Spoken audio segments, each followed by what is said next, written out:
Back inside my apartment, the silence felt staged, like a set after the actors leave. Too clean, too still, too aware of itself. The window reflected the room in a dull smear, and in that smear I saw my own posture. Shoulders held tight, jaw clenched, eyes too open. I should have felt relief after feeding without killing, after stopping when he said enough. Instead, I felt the most dangerous kind of calm, the kind that convinces you you're safe while you're actually becoming something else.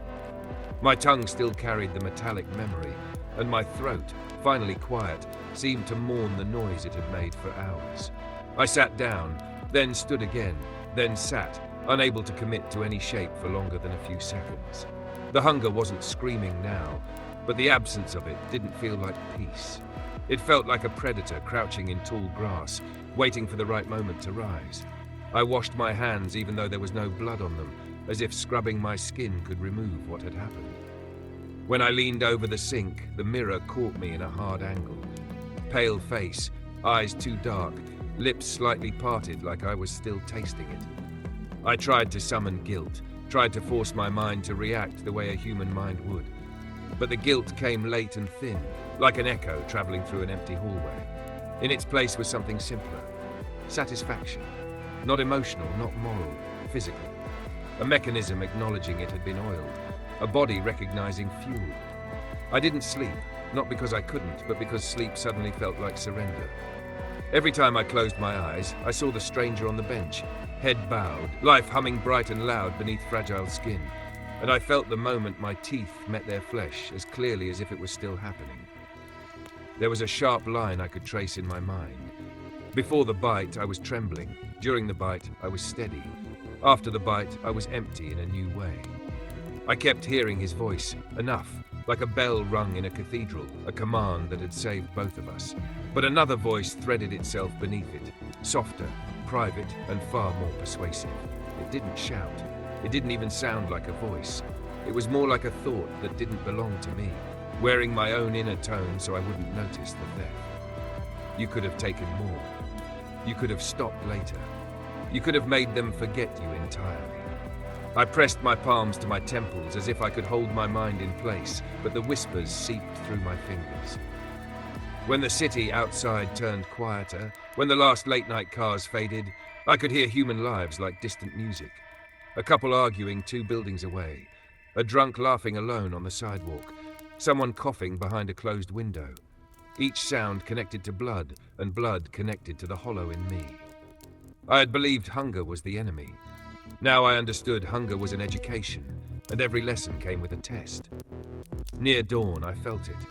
The sunlight approaching like pressure against the atmosphere, an invisible weight that made my skin tighten.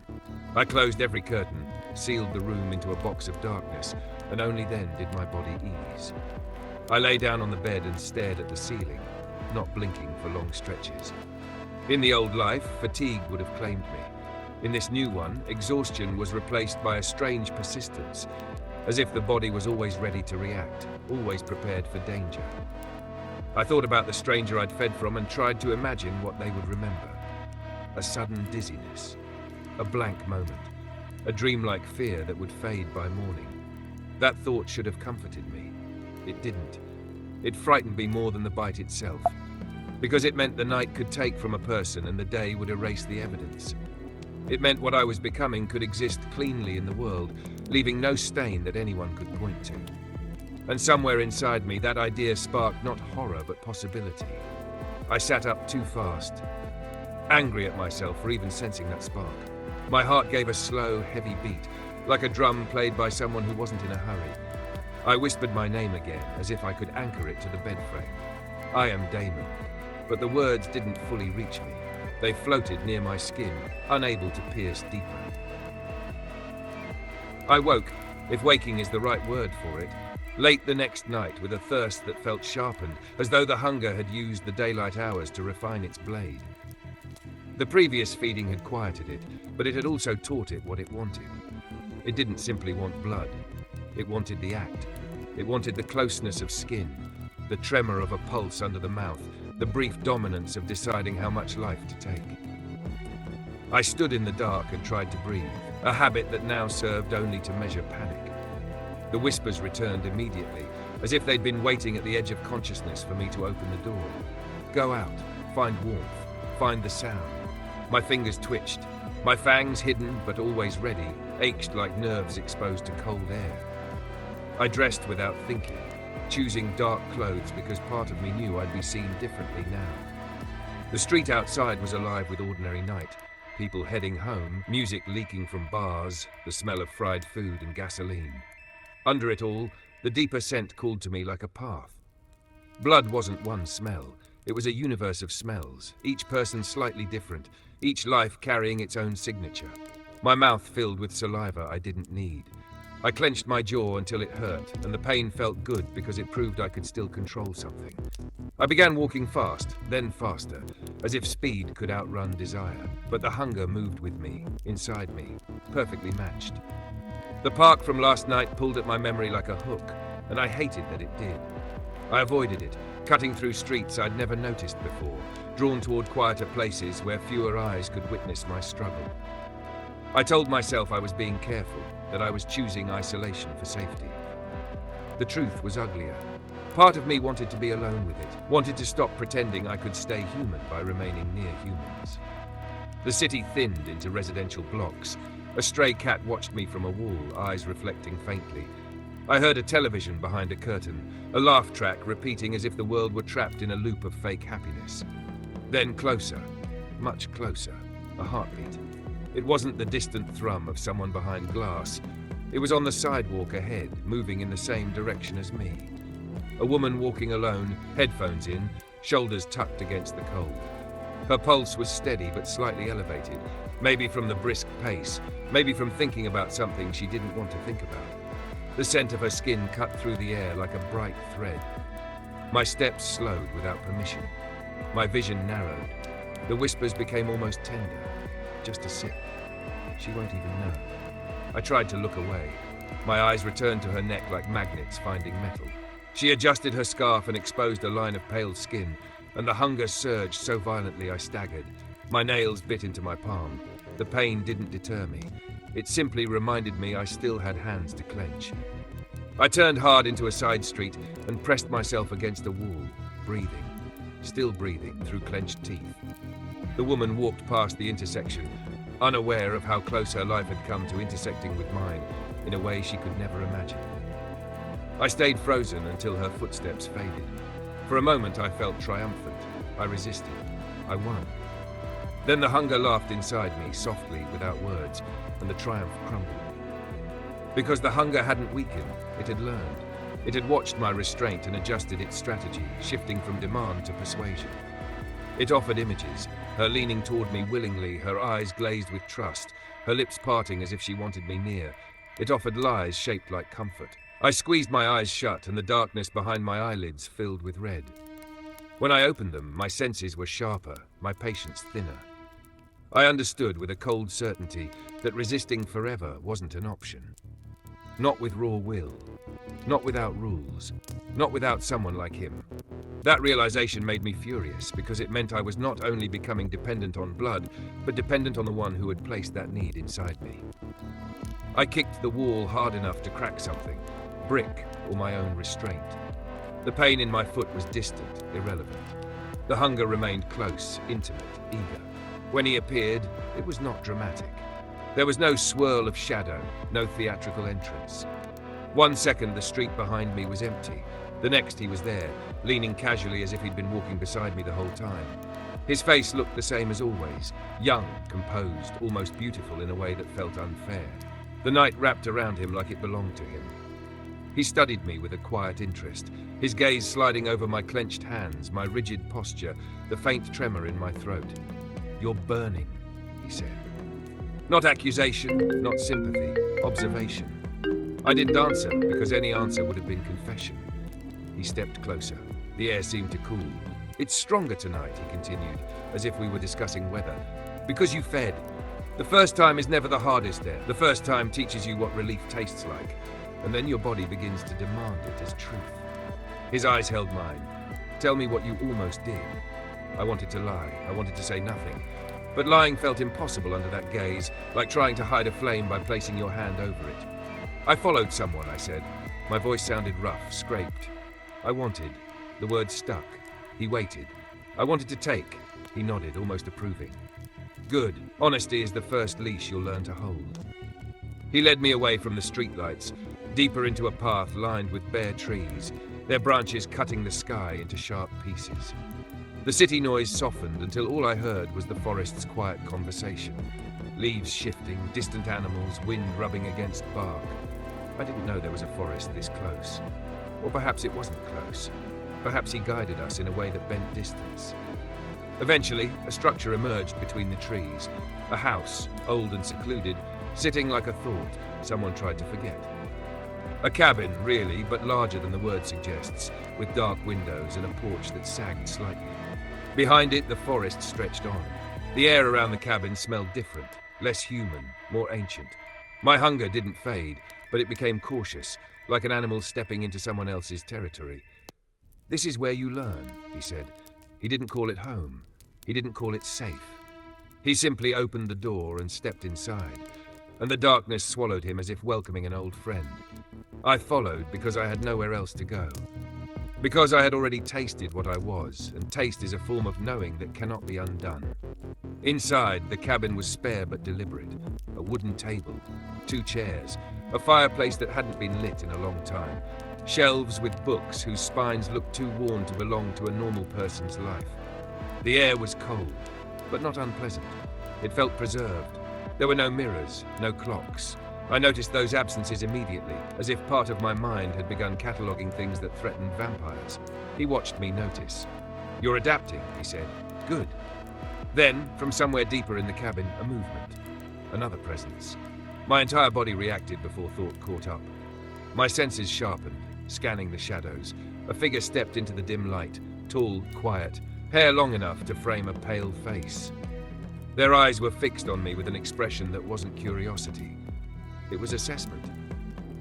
Then another figure behind them, smaller, almost delicate, but with a stillness that felt predatory.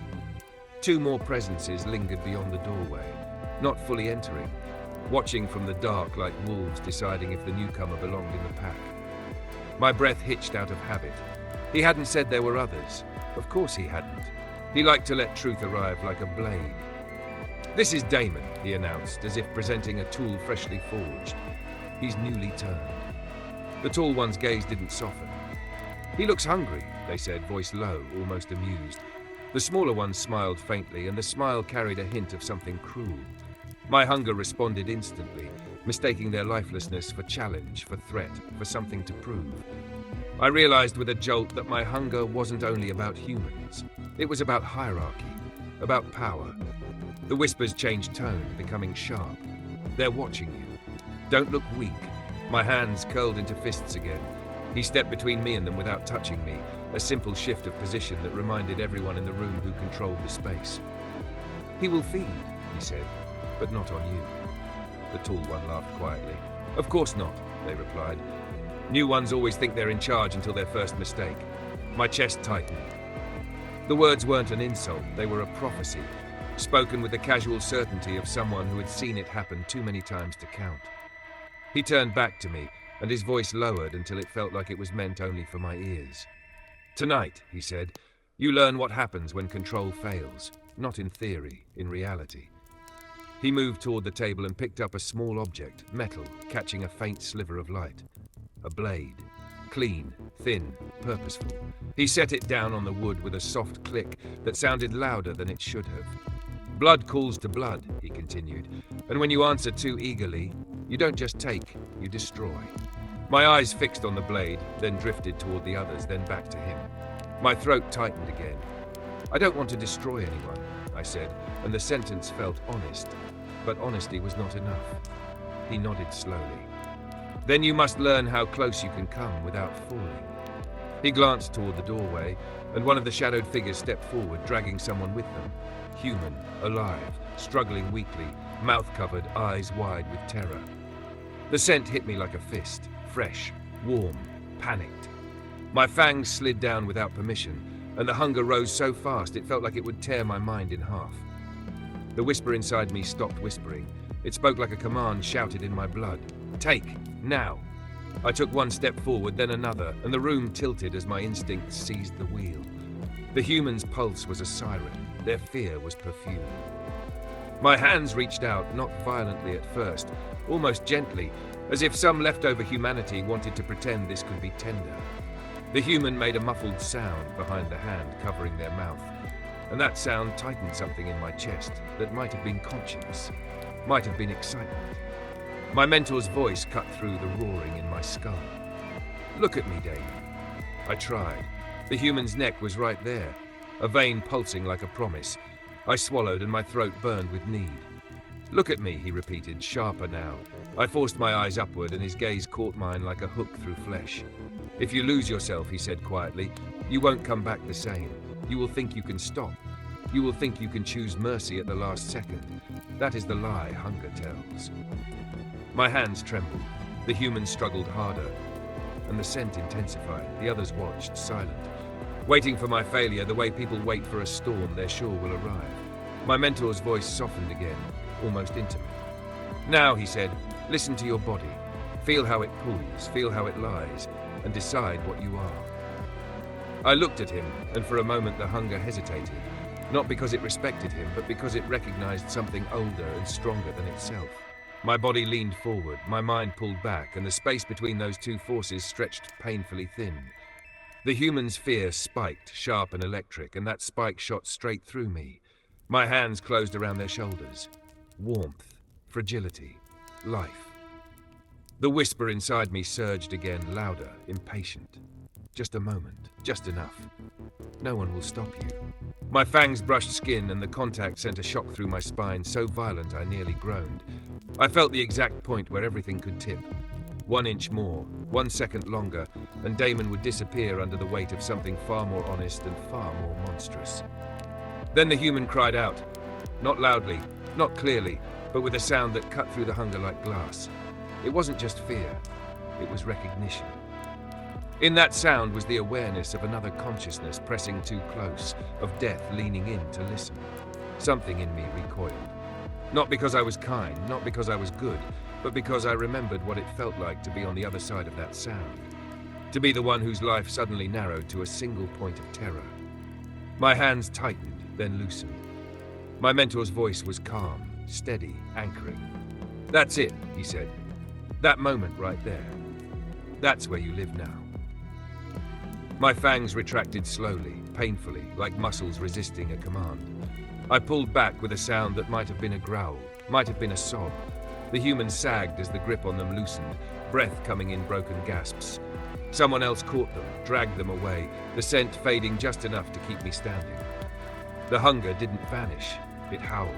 It raged against my ribs, furious at being denied at the peak of anticipation.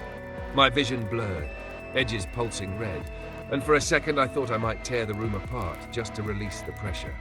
I staggered back, hitting the table hard enough to rattle the blade. The sound snapped something in me. I grabbed the edge of the wood and bent over, breathing though it did nothing, jaw clenched so tightly I felt a crack. The others watched without intervening. This wasn't cruelty.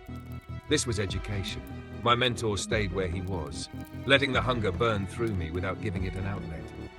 "This," he said quietly, "is the cost of stopping early.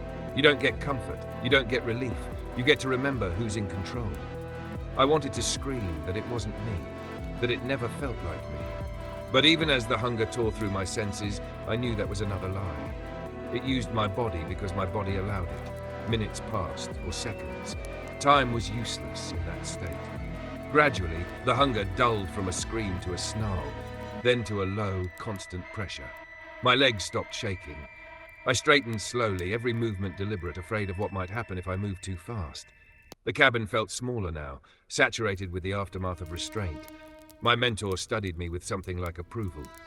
"You didn't feed," he said. "Not truly. That will cost you tonight." He glanced at the others. "Take the human somewhere safe. Make sure they're found before morning." They moved without question, vanishing into the forest with their charge. When the door closed behind them, the silence was heavy but clean. No pulse, no fear, just me and him, and the hunger, coiled and waiting. "You think this means you failed," he continued. "You didn't. You learned where your breaking point is. He stepped closer, not threatening, not comforting. Every vampire has one. The ones who pretend they don't are the most dangerous. I sank into one of the chairs, my body suddenly aware of its weight again. The hunger still pressed at me, but it was different now. Contained, resentful, listening. It felt like it wanted me to forget, I said finally. Like it was trying to make the decision for me. He nodded. It always does. Hunger isn't just need, it's persuasion. It tells you stories about who you are and what you deserve. His eyes narrowed slightly. The trick is learning which stories are yours. The night stretched on without another test. We didn't speak much. Words felt fragile, and silence did its own work. Eventually, he led me to a small room at the back of the cabin. Bare walls, a single narrow bed, no windows. "Stay here until dawn," he said. "You won't be alone. The hunger will keep you company." He turned to leave, then paused. "Tomorrow we start teaching it when to speak and when to be quiet." The door closed softly behind him. I lay on the bed, staring into the darkness, and let the hunger move through me without fighting it, without feeding it. It pressed, it withdrew, it tested me like a tide testing a shore. I didn't know yet if the shore would hold. But for the first time, I understood the shape of the battle. When dawn came, I felt it as a loosening rather than a threat. The forest outside quieted, the night creatures retreating, and the hunger sank into a dormant coil, not gone but sleeping. I stood and touched my chest, feeling the slow, heavy beat that marked me as something in between. I wasn't relieved. I wasn't proud. I was aware. Awareness felt like the most dangerous victory of all. As I left the room and stepped back into the main space of the cabin, I caught my reflection in a darkened pane of glass. My eyes looked steadier, harder, less surprised by themselves. "This is the call," I murmured to no one. Not the call of blood alone, but the call of choice, repeated, relentless, unforgiving. I knew then that this wouldn't be the last time I stood at the edge. It would happen again and again, each time closer to falling, each time teaching me how thin the line really was. And I knew, with a certainty that settled deep into my bones, that if I ever stopped hearing the call at all, that would be the moment Damon truly disappeared.